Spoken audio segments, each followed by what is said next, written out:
आंखें खड़ा करके ऐसे बैठे रहते हैं टीवी पर कि अब नीचे गया ऊपर गया। अरे भाई, ये नीचे ऊपर देखने वाले लोग कभी भी इस मार्केट में फायदा नहीं होता। कोई ना कोई बहाना ऐसा ढूंढ लेता है गिरने का, और कोई ना कोई बहाना ढूंढ लेता है ऊपर उठने का। हमें केवल सिस्टमैटिक इन्वेस्टमेंट प्लान SIP करके ही शेयर मार्केट में आप बचे रह सकते हैं, अदरवाइज आपका डूबना।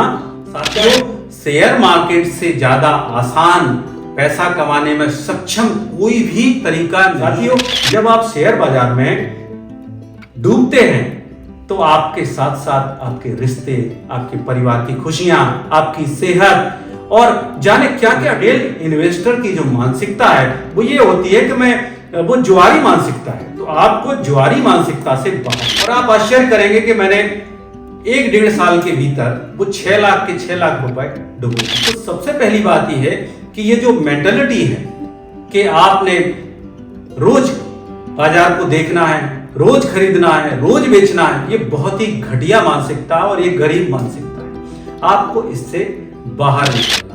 एक और महत्वपूर्ण बात मैं कहना चाहूंगा कि यदि आप इन्वेस्टमेंट करना चाहते हैं और इन्वेस्टमेंट में सफल होना चाहते हैं लगातार, तो आप पढ़ने की आदत डालिए। हर सप्ताह एक फाइनेंस पर पुस्तक पढ़िए, चाहे साइकोलॉजी ऑफ मनी है, रिच डैड पुअर डैड है, या फिर आप और कुछ नहीं पढ़ पा रहे हैं तो मैं आपको कहूंगा कि ये मेरी सेकंड हाफ पुस्तक है, इसको पढ़ें।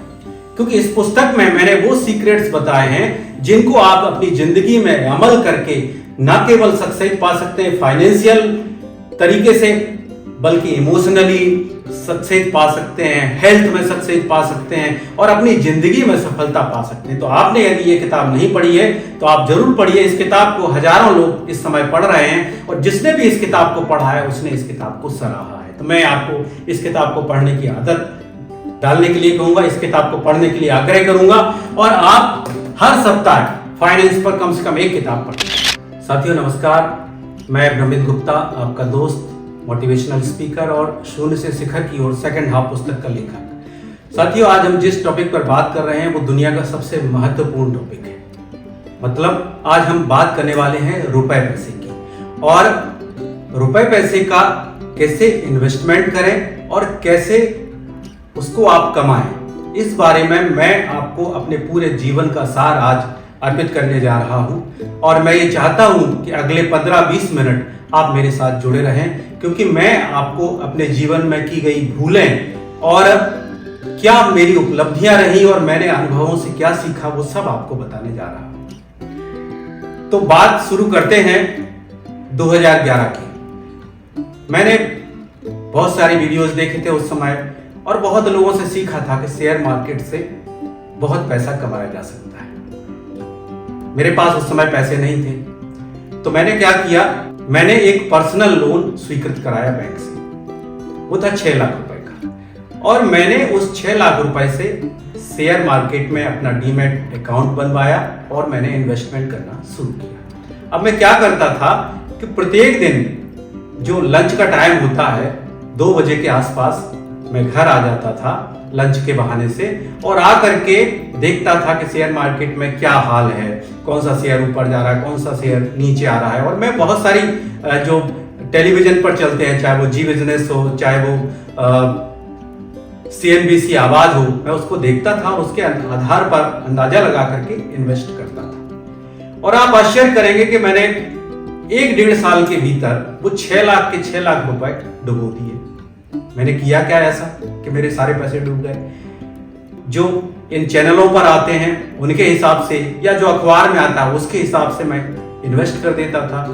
2-3 दिन इन्वेस्टेड रहता था और उसके बाद उससे बाहर निकल जाता था। जब ज्यादा गिरने लगता था मार्केट तो बाहर निकल जाता था, और जब फायदा होने लगता था तो मैं 1-2% का फायदा लेकर के और बाहर हो जाता था। मतलब दोनों ही स्थितियों में मैं बाजार से बाहर हो जाता था। तो मेरे 6 लाख रुपए पूरे के पूरे डूब गए। यदि वो 2011 की इन्वेस्टमेंट, उस समय जो मार्केट था वो लगभग 6000, और आज की डेट में जो शेयर मार्केट है निफ्टी है वो 25। मतलब यदि वो 2011 में मैं अपने पूरे पैसे एक एवरेज शेयर में भी इन्वेस्ट कर देता तो मेरे पैसे 4 गुना से ज्यादा हो गए होते। कितने साल में? 2011 से और 2023 24 के बीच, मतलब 12-13 साल में मेरे पैसे 4 गुना हो गए। लेकिन मैंने क्या किया? मैंने वही किया जो आप सब करते हैं। सेबी का कहना है, अभी लेटेस्ट उन्होंने एक एडवाइजरी जारी की है जिसमें उन्होंने कहा है कि 96% रिटेल इन्वेस्टर, आपके और मेरे जैसे इन्वेस्टर्स, अपना पैसा डुबो रहे हैं। क्योंकि जब हम बार बार खरीदते हैं शेयर को और बार बार बेचते हैं तो हम टैक्स, एसटीटी और बहुत सारे जो टैक्सेस हैं उनमें और फिर ब्रोकरेज में हमारा बहुत सारा पैसा नुकसान होता है। इसमें सबसे ज्यादा जो फायदा होता है ब्रोकरेज कंपनियों का होता है, क्योंकि आप जितनी बार खरीदते हैं और जितनी बार बेचते हैं हर बार आपको टैक्स देना पड़ता है और खरीदने का शुल्क देना पड़ता है। तो सबसे पहली बात यह है कि ये जो मेंटालिटी है कि आपने रोज बाजार को देखना है, रोज खरीदना है, रोज बेचना है, ये बहुत ही घटिया मानसिकता और ये गरीब मानसिकता है। आपको इससे बाहर निकलना है। और क्या करना है? शेयर के बारे में बात करें, वो महीने में कितनी बार शिकार करता है? यदि वैज्ञानिकों की माने तो महीने में 1 बार शिकार करता है। तो मैं भी आपसे कहूंगा कि हो सके तो आप पूरे महीने में 1 ट्रेड लें। यदि वो संभव नहीं है, आप अपने ऊपर कंट्रोल नहीं रख पाते हैं, तो हफ्ता में 1 ट्रेड लें, 2 ट्रेड लें, बस। इससे ज्यादा आपको एक्टिव नहीं रहना है, क्योंकि शेयर मार्केट में जितने ज्यादा आप एक्टिव रहेंगे उतना ही ज्यादा आपको नुकसान होगा। दूसरी मैंने गलती क्या की? मेरे पास 6 लाख रुपए थे और मैं लेवरेज लेकर के, इसको बड़े अच्छे शब्दों में कहते हैं ई मार्जिन, मतलब आपके पास जितने पैसे हैं उससे आप 3-4 गुना तक का माल आप बाजार से उठा सकते हो। तो मैंने भी वही गलती की। 6 लाख रुपए मेरी जेब में थे, मैं 24 लाख 23 लाख के शेयर्स उठा लेता था और उसके बाद देखते ही देखते मेरी आंखों के सामने वो 6 लाख घट करके 600 रुपए रह गए। और बस क्या करता रहा, जैसे एक जुआरी सोचता है कि आज नहीं तो कल जीत जाऊंगा, कल नहीं तो परसों जीत जाऊंगा, बस एक बार और, बस एक बार और ये शेयर अच्छा और ये शेयर अच्छा, और इस तरह से हम डूबते हुए चले जाते हैं। तो जो रिटेल इन्वेस्टर की जो मानसिकता है वो ये होती है कि वो जुआरी मानसिकता है। तो आपको जुआरी मानसिकता से बाहर निकलना। साथियों, जब आप शेयर बाजार में डूबते हैं तो आपके साथ साथ आपके रिश्ते, आपके परिवार की खुशियां, आपकी सेहत और जाने क्या क्या डूबता है। तो मैं ये चाहता हूं कि आप शेयर मार्केट में बहुत कम सक्रिय रहें, बहुत कम एक्टिव रहें, और जब भी लें सोच विचार करके, पढ़ करके डिसीजन लें। मैं किसी भी चैनल की आलोचना नहीं कर रहा हूं, लेकिन जो भी आते हैं वहां पर बताने के लिए वो लोग होते हैं जो पहले से शेयर मार्केट से फला कंपनी, जिस कंपनी का नाम, एक्स कंपनी का नाम आपको बता रहे हैं, तो उसके शेयर को खरीद चुके होते हैं और फिर उसके बाद कहते हैं कि अब आप खरीदो, जिससे कि उनके शेयर की वैल्यू बढ़े। साथियों, ये इतना बड़ा गड्ढा है शेयर मार्केट कि इसमें जिसके पास बहुत ज्यादा पैसा है हमेशा वही फायदे में रहता है, चाहे वो DII हो या फॉरेन इन्वेस्टर हो, डोमेस्टिक इन्वेस्टर हो या फॉरेन इन्वेस्टर हो। शेयर मार्केट एक ऐसा गड्ढा है जिसमें जो बड़ी मछलियां हैं वही फायदे में रहती हैं। यदि सेबी की गाइडलाइन को माने तो 94% लोग अपना नुकसान कर रहे हैं और केवल 6% लोग ही इसमें फायदा उठा रहे हैं। साथियों, शेयर मार्केट से ज्यादा आसान पैसा कमाने में सक्षम कोई भी तरीका नहीं है। लेकिन यदि आप किसी की टिप पर भरोसा करते हैं, किसी को सुन करके यदि इन्वेस्टमेंट करते हैं, तो आप ये मान के चलिए कि आपको रोने के अलावा शेयर मार्केट में कुछ नहीं मिलने वाला। आप देख रहे हैं पिछले 3 सत्रों से लगातार बाजार गिर रहा है। आज अखबार पढ़ रहा था, लोगों के 10 लाख करोड़ रुपए डूब चुके हैं। अब जो रिटेल इन्वेस्टर है वो क्या कर रहा होगा? अरे भाई, मैं कल नहीं बेच पाया था, आज फिर गिर गया है, तो आज बाहर निकल जाऊं। मतलब वो निकलने के चक्कर में है। जबकि वारेन बफे जैसे लोग, एक अखबार में छपा था कि वारेन बफे ने अपना बहुत सारा पैसा निकाल करके रख लिया है जब मार्केट हाई पर था, और वो इस इंतजार में हैं कि जब मार्केट गिरेगा, जब कोविड जैसी स्थिति होगी या जब 2008 जैसी स्थिति होगी, तो वो इन्वेस्ट करेंगे। तो जो अच्छा इन्वेस्टर है वो तो गिरावट को एक इन्वेस्टमेंट के मौके के तौर पे देखता है, लेकिन जो रिटेल इन्वेस्टर है वो डर जाता है, भयभीत हो जाता है और वो बाहर निकलने की सोचता है। तो रिटेल इन्वेस्टर है वो बाहर निकलने की सोचता है। तो अपनी मानसिकता को समझिए। यहां पर मैं एक सुझाव दूंगा कि सबसे पहली बात है कि शेयर मार्केट में केवल अपना उतना ही फंड इन्वेस्ट करें जिसकी आपको रिस्क लेने की क्षमता है। यदि आप 100 रुपए कमाते हैं और 100 के 100 रुपए यदि आप शेयर मार्केट में डाल रहे हैं तो आपसे बड़ा मूर्ख कोई नहीं है। आपको केवल उस 100 रुपए में से 10 से लेकर के 20 रुपए ही शेयर मार्केट में इन्वेस्ट करना है, क्योंकि बहुत जबरदस्त रिस्क की स्थिति रहती है। और वो 10-20 रुपए भी तब डालना है जब आप ये मान के चलो कि ये 10-20 रुपए डूब गए तो मेरे ऊपर फर्क नहीं पड़ेगा। दूसरी बात, यदि आपने सोच लिया कि मेरे को 20% राशि अपनी कमाई का इन्वेस्ट करना है शेयर मार्केट में, तो वो एक ही बार में इन्वेस्ट नहीं कर देना है। उस 20% के भी 4 से 5 हिस्से कीजिए और पहली बार में एक हिस्सा इन्वेस्ट कीजिए। जब गिरे तो दूसरा हिस्सा, जब गिरे तो तीसरा हिस्सा और जब गिरे तो चौथा हिस्सा।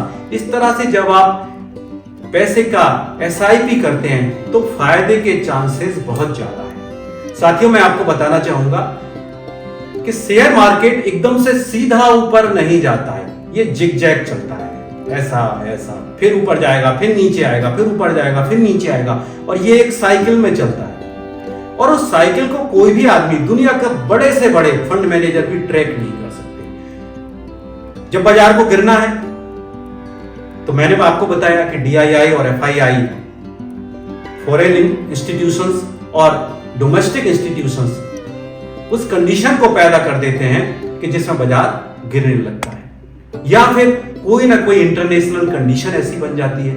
मतलब बाजार कोई ना कोई बहाना ऐसा ढूंढ लेता है गिरने का और कोई ना कोई बहाना ढूंढ लेता है ऊपर उठने का। हमें केवल सिस्टमैटिक इन्वेस्टमेंट प्लान SIP करके ही शेयर मार्केट में आप बचे रह सकते हैं, अदरवाइज आपका डूबना तय है। उससे क्या होगा कि इस दौरान आपको कम से कम शेयर मार्केट में एक्टिव रहना पड़ेगा, कम से कम मार्केट को देखना पड़ेगा, नहीं तो आंखें गड़ा करके ऐसे बैठे रहते हैं टीवी पर, अब नीचे गया, ऊपर गया। अरे भाई, ये नीचे ऊपर देखने वाले लोग कभी भी इस मार्केट में फायदा नहीं उठा सकते। दूसरी बात है, आपको आपका जो फंड है वो डाइवर्सिफाई करना है। मतलब जितना आपको, मान लो 100 रुपए में 20 रुपए इन्वेस्ट करना है, तो आपको उस 20 रुपए में से भी पूरे के पूरे शेयर मार्केट में नहीं लगाना है। आपको अपना कुछ फंड गोल्ड में लगाना है, कुछ फंड सिल्वर में लगाना है, कुछ फंड जमीन जायदाद में लगाना है, कुछ फंड आपको फिक्स डिपॉजिट में रखना है। तो उससे क्या होगा कि आप जो बाजार का नुकसान होगा उससे बचे रहेंगे। दूसरी बात, यदि आप शेयर मार्केट में पैसा लगा रहे हैं तो उसको भी आप डाइवर्सिफाई कीजिए। कुछ फंड आप IT में लगाइए, कुछ फंड आप मेटल में लगाइए, कुछ फंड आप रियल्टी में लगाइए, कोई फिनटेक कंपनी है उसमें लगाइए, कुछ पावर में लगाइए, कुछ डिफेंस में लगाइए। ऐसे अपने पैसे के 4-5 हिस्से कीजिए। तो ऐसा कभी नहीं होता है कि सारे के सारे जो सेक्टर्स हैं वो डूबे। कोई ना कोई सेक्टर ऊपर जाएगा। यदि पावर नीचे जा रहा है तो हो सकता है बैंक ऊपर जाए, यदि बैंक नीचे जा रहा है तो हो सकता है IT ऊपर जाए, क्योंकि बाजार को प्रभावित करने में डॉलर रुपी इंडेक्स प्लस जो तेल की कीमतें हैं वो भी बहुत बड़ा रोल अदा करती हैं। तो अपने को बाजार का विशेषज्ञ बनने की कोशिश नहीं करना है। एक सामान्य होकर के भी आप 12 से 15% का एवरेज रिटर्न निकाल सकते हैं। साथियों, हम कई बार YouTube पर देखते हैं, लोग कहते हैं कि मैंने इतना पैसा कमा लिया, मैंने उतना पैसा कमा लिया, मेरा रिटर्न इतना है, किसी का 60% है, किसी का 50% है। भाई, 12 वफे से ज्यादा जो कैगर है CAGR, मतलब एनुअली जो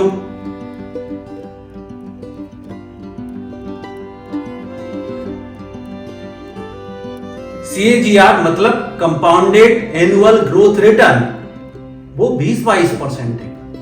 जब इतने बड़े इन्वेस्टर ने लाखों करोड़ रुपए की संपत्ति बना ली केवल 20% के एनुअल रिटर्न से, तो आप और हम ये क्यों सोच रहे हो कि हम 30%, 40%, 50% के रिटर्न के पीछे भागेंगे? अरे भाई, आप कितना भी भाग लो, एवरेज रिटर्न इतना ही आने वाला है। साथियों, मुझे बहुत दुख होता है कि हमारे कॉलेजेस में या स्कूलों में फाइनेंशियल लिटरेसी की शिक्षा नहीं दी जाती है। पैसा जो जिंदगी का बहुत महत्वपूर्ण हिस्सा है, उसके बारे में हमें कभी नहीं सिखाया जाता कि हमें कैसे इन्वेस्टमेंट करना चाहिए, कैसे उसको निवेश करना चाहिए, कैसे बचत करना चाहिए। मैं खुद अपनी बात कहूं तो मैंने पिछले 1 साल में ही म्यूचुअल फंड में SIP करना शुरू किया है और मेरे खुद के रिटर्न लगभग 24-25% है। तो मैं आपसे कहूंगा कि आप यदि शेयर मार्केट को नहीं समझना है तो छोड़िए शेयर मार्केट को,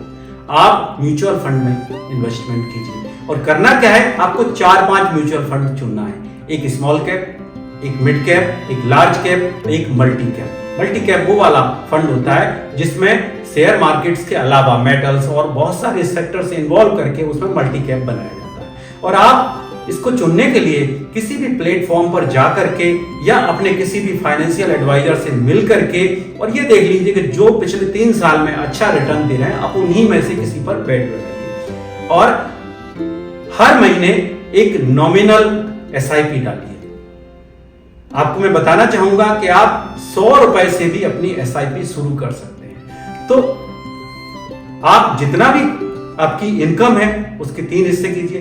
50% हिस्सा आप अपनी जरूरतों पे खर्च कीजिए, 30% हिस्सा आप अपनी लग्जरी पर खर्च कीजिए और जो 20% हिस्सा आपका बच रहा है उसको आप इन्वेस्टमेंट करने की आदत डालिए। उससे क्या होगा कि यदि आप मान लो 5,000 रुपए भी जमा करते हैं तो 30 साल बाद वो 5,000 हर महीने जमा करते करते आप करोड़पति बन जाएंगे। जबकि मैं एवरेज रिटर्न केवल 15% मान रहा हूं। तो यहां पर SIP और जो चक्रवृद्धि ब्याज की ताकत है उसको समझना जरूरी है। चक्रवृद्धि ब्याज जो वास्तव में प्रभाव डालता है वो 7-8 साल के बाद डालता है। ये वैसा ही है जैसे आप एक्सरसाइज करने जाएं और जिम में आप सोचें कि पहले ही दिन से मेरे डोले सोले बन जाएंगे, क्या बनेंगे? नहीं बनेंगे। जब आप लगातार 6-8 महीने जाएंगे तब जाकर के उसका इंपैक्ट दिखना शुरू होगा, हाथ पैर सब आपके मजबूत होना शुरू होंगे। वैसा ही इन्वेस्टमेंट में होता है कि जब आप लगातार SIP करते हैं तो आपको 7 से 8 साल बाद रिटर्न दिखना शुरू होते हैं और जितने ज्यादा समय तक आप इन्वेस्टेड रहेंगे उतना ही ज्यादा आपको फायदा होगा। मैं आपको ये बता सकता हूं कि आप 15 साल में हो सकता है कि आपने जो पैसा SIP से डाला है वो 3 से 4 गुना हो जाए, जबकि किसी भी फिक्स्ड डिपॉजिट में इतना इन्वेस्टमेंट का रिटर्न मिलना संभव नहीं है। मैं आपको बताना चाहूंगा कि आपको 3 काम बहुत जल्दी शुरू करना चाहिए। सबसे पहली चीज है हेल्थ इंश्योरेंस।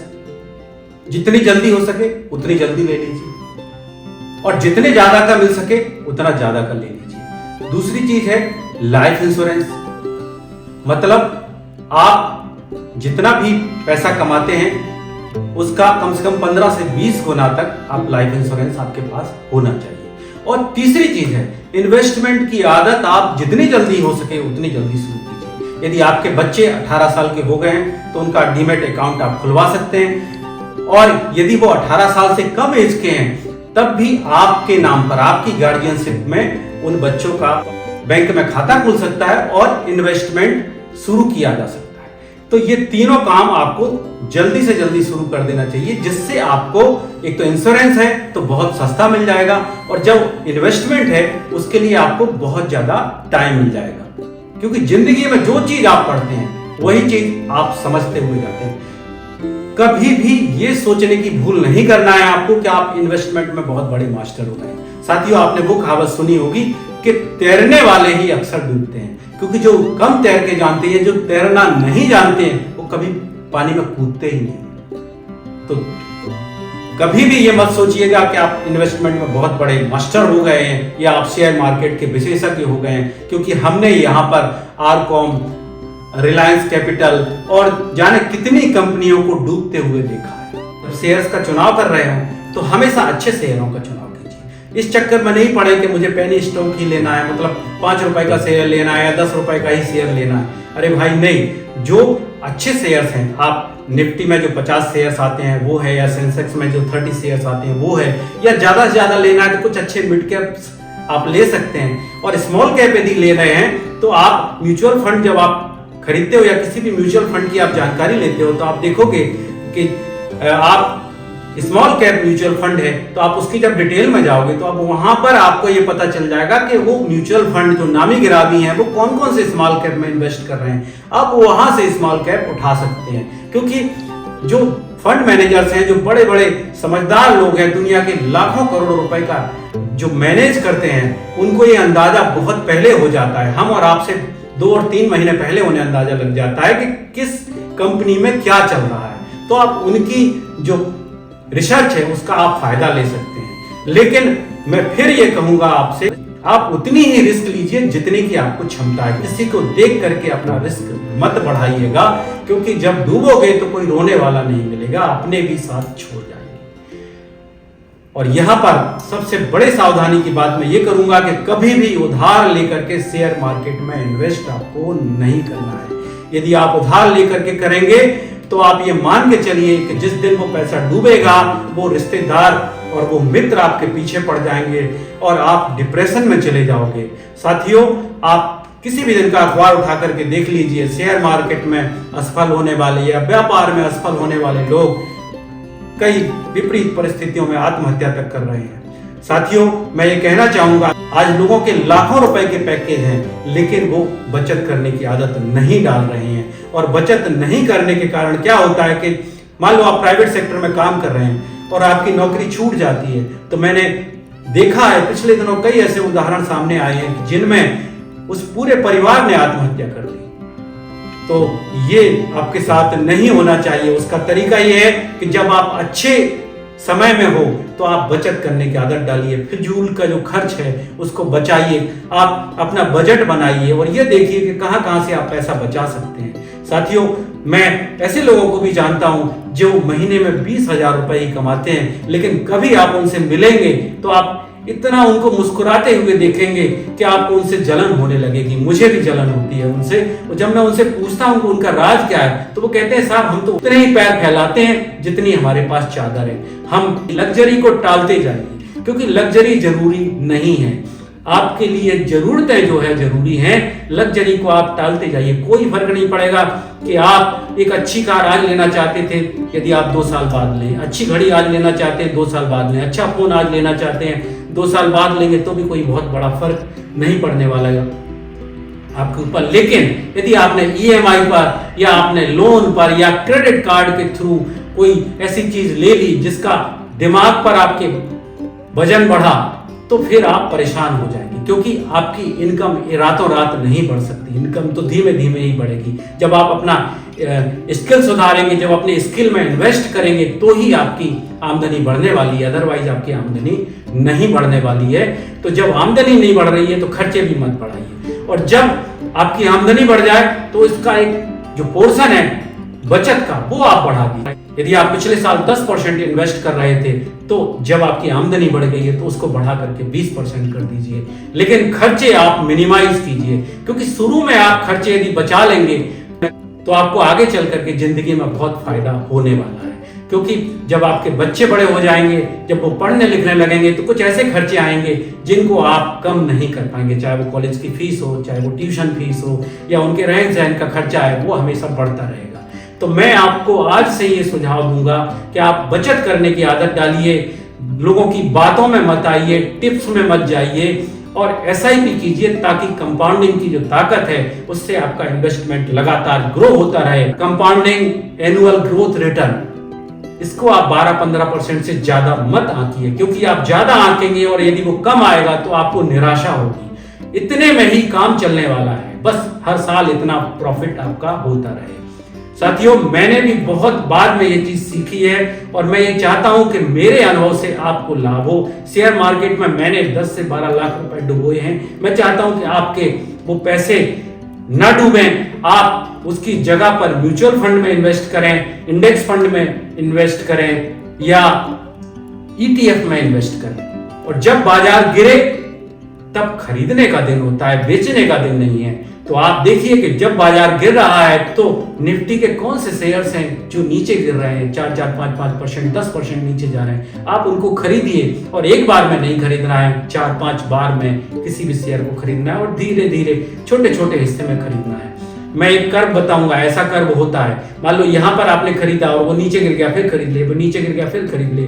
और यू शेप में आप देखेंगे जब आपने पहली बार खरीदना शुरू किया था और आखिर बार आप वहां तक पहुंच गए तो आपका पैसा बन गया। तो यू शेप में खरीदिए और धीरे धीरे टुकड़े टुकड़े में खरीदिए, क्योंकि आपका पैसा है, पैसा जाता बड़ी आसानी से लेकिन आता बहुत कठिनाई से है। आप समझ सकते हैं कि आपकी हार्ड मनी है, आपकी कितनी मेहनत की कमाई है, और इसको यूं ही बर्बाद नहीं करना है। क्योंकि आप मेरी इस बात से सहमत होंगे कि हम जब कॉलेज में पढ़ते हैं तब हमें जिंदगी का पता नहीं होता, ना हमें समाज का पता होता है। असली पढ़ाई तो तब शुरू होती है जब हम समाज में जाते हैं, जब दुनिया के बीच में जाते हैं, तब हमें समझ में आता है कि हमें ये तो कुछ पढ़ाया ही नहीं गया। तो जो भले ही आपने कोई सी भी डिग्री प्राप्त की हो, भले ही आपके कितने भी अंक रहे हो, लेकिन जब आप जिंदगी में आते हैं, और जब जिंदगी भी देखिए आप शेयर मार्केट की तरह है, जिंदगी हमेशा एक जैसी नहीं चलती। कोई भी दुनिया का कोई भी बड़े से बड़ा आदमी ले लीजिए, ऐसा नहीं है कि उसका सीधा ऊपर की तरफ जा रहा हो ग्राफ। जिंदगी भी जिगजैग चलती है शेयर मार्केट की तरह। तो कभी इसमें खुशी होगी, कभी दुख होगा, कभी गम होगा, कभी कष्ट होगा, कभी कोई व्यक्ति आपसे बिछड़ जाएगा, कभी कोई आदमी आपको मिल जाएगा। तो इसको भी एंजॉय कीजिए, और इसमें भी आप वही पैटर्न फॉलो कीजिए कि जब दुख आए तो अपने आप को मजबूती से पकड़ करके रखिएगा, अपने लोगों को कभी मत भूलिएगा। आपके आसपास के जो 4-5 अच्छे मित्र हैं उनको अपनी स्थिति बताइए। ये नहीं है कि जाकर के हम लटक गए, जाकर के हम मर गए। साथियों, आप देख रहे हैं कि लोगों की फोकस करने की क्षमता लगातार घट रही है। आज की डेट में 40 सेकंड भी हम किसी चीज को देखने की स्थिति में नहीं है। इसीलिए जो यूट्यूब है और दूसरे प्लेटफॉर्म से उन्होंने 30-30 सेकंड की रील्स बनाना शुरू कर दीजिए। इन रील्स के जाल में मत फंसिए। जब भी कोई चीज देख रहा है, ये मत सोचिए कि वो कितने मिनट की है, उससे क्या मिलने वाला है, उससे क्या सीखने को मिलेगा। ये आधार पर आप निर्णय कीजिए, और जब देखते हैं तो उसको बड़े प्रेम से देखिए, विचार कीजिए और नोट्स बनाइए। तब आप सीख पाएंगे और आपका फोकस सुधरेगा। जिस दिन आपका पैसा चला जाएगा उस दिन आपके चेहरे की खुशियां चली जाएंगी, आपके रिश्तों में समस्या आने लगेगी, आपके ऊपर जो निर्भर लोग हैं उनकी जिंदगी में दिक्कतें आने लगेंगी। तो पैसे को समझदारी से खर्च कीजिए, पैसे को कमाने में दिमाग लगाइए, और उसको बहुत अच्छे तरीके से, बहुत सोच विचार करके, पढ़ करके, देख करके, यूट्यूब में बहुत अच्छे अच्छे वीडियोज हैं जिनको आप देख सकते हैं। बहुत ऐसे ऐसे सेलिब्रिटीज हैं जो फाइनेंस की लिटरेसी आपको दे रहे हैं, वो आप देखिए, समझिए, और फिर अपना खुद का आकलन करके, अपनी खुद रिस्क कैपेसिटी समझ करके आप इन्वेस्ट करना शुरू कीजिए। साथियों, मैं चाहता हूं कि आपको मेरे इस वीडियो से फायदा मिले। यदि आपको अच्छा लगा हो ये वीडियो, या आप कुछ और जानना चाहते हैं, तो आप मुझे कॉल कर सकते हैं। मेरा नंबर डिस्क्रिप्शन में है। आपने अंत तक इस वीडियो को देखा, इसके लिए मैं बहुत बहुत आपका आभारी हूं।